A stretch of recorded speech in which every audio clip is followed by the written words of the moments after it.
Remarkably, the old generation XC60, the one that's being replaced by the one you're looking at here, sold more strongly in 2016 than it had done at any point in its 9-year history. That's remarkable because the sales figures for a new car are meant to peak in the first 2 years and then tail off.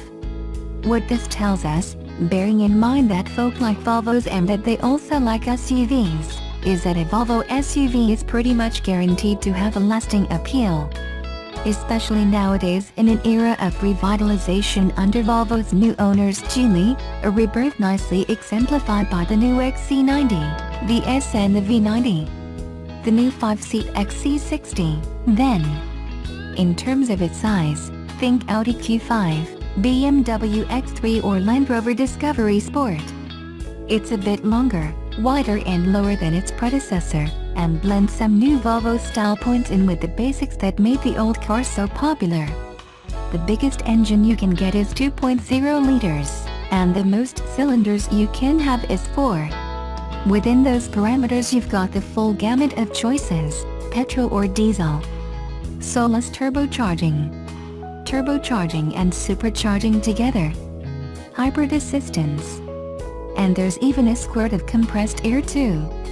Here in the UK the diesel choices are between a 187 bhp D4 and a 232 bhp D5, with one 250 bhp turbo petrol, T5, and one 401 bhp petrol electric hybrid, T8. They all have 8-speed automatic gearboxes and 4-wheel drive.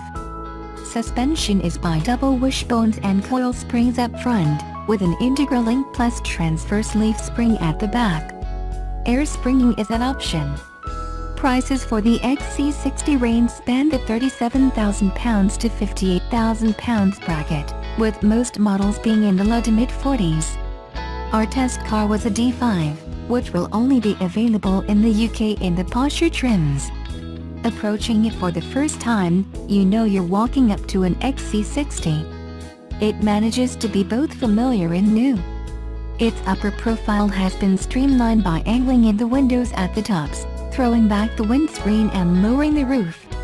Despite these attempts to car-ize the XC, it remains demonstrably an SUV in its proportions. And despite the fiddling about with the glass, it remains airy and light on the inside, due in some degree to good choices on materials and colors. Fit and finish are bang on, and the overall Scandi kitchen feel is pleasing. The 505-liter boot is around 45 liters short of the class average, but that's because Volvo puts more emphasis on passenger space, which is generous. The driving position is good too, albeit slightly lower than before, an impression intensified by the extra height of the center console and the more upright dashboard. Still, it feels relaxing and cockpit-like. Relaxing is a decent descriptor for the driving experience too. There are more dynamic cars in the class, but that's okay. If you like your motoring to be confident and stable, you'll be happy here. The ride is especially good, and arguably superior to anything with a 90 badge. The XC90, for example, handles well for an SUV, but the downside of its tightly controlled body is a sometimes jittery ride, while the S and V90 are a bit floaty. The XC60 treads a nice middle line between smoothness and control. Again, it's not class-leading on agility, you'll need a Mercedes, Audi or BMW for that, but the XC60 strides confidently along the road and is capable of surprising you with its rate of progress. The steering provides good accuracy in weighting, and a decent turning circle. The 232 bhp D5 engine has a power pulse lag reduction system using compressed air, and it seems quieter here than in earlier cars using this platform. Again, however, it may be that an equivalent Audi or Mercedes will be quieter. That's something to be determined by a future group test. Gearbox response can be a little too laid back in comfort or eco modes if you press it. That's when you regret the absence of standard paddles on the steering wheel to give you fast access to the right gear. Still, it's possible to pick an individual driving mode, where the chassis is compliant but the powertrain is dynamic. That speeds things up, but relative to equivalent systems on, for example, a Porsche, it's still not exactly urgent. So, all in all, this new XC60 is a good continuation of Volvo's upward curve.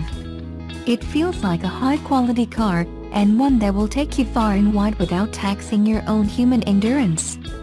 Given that more than half of all Volvos sold in 2016 were XC60s and XC90s, we shouldn't be too surprised to learn that Volvo is indeed rather good at this SUV arc.